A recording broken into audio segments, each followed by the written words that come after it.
te na poko lelo esengomi kozala na bino elongo. Lelo tokokabola likambo etali Galate 5 verset 13.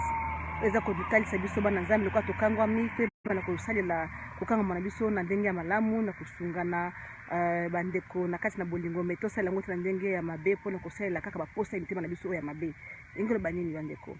Ntango okangolami, ntango oyebi liloba, ntango oyebi ya solo masi azali mokonzi mobikisi na yo, esengeli biso toyebana kozala vraiment malamu na baoyo nano bayebi Yesu te, toyebana kolakisa bango nzela, toyebana kolinga bango, to juge bango te mpo tokomaka vraiment ba juge minene, tokomaka kojuge baninga.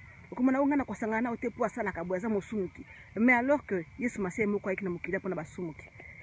Soki azalaka kaka kozela baoyo baza basantu po ya ndele aya ndele na yebi te kaka ya te bandeko. Mais lokola ye ayeki mpona basumuki, biso pe baoyo toyebi liloba, oyo toyambi Yesu Masia, toyeba mpe kozala exemple mpona baninga oyo bayambi Yesu te. Totalisa bango bolingo na lolenge na biso ya kozala, tokabola bango te, tokabwana pe te po biso moko ba Kristo tokomisi susuka ya bato oyo tozosala bokabwani kati na biso moko. Vraiment tosungana na bolingo nyonso pe totala teke oyo aleki moninga na koyeba Nzambe to pe na kosambela to pe na kimosantu. Po Yesu Masia moko ndaza bosantu koleka. Nzambe apambola biso nyonso na poko lelo tomonani boye lobi samedi.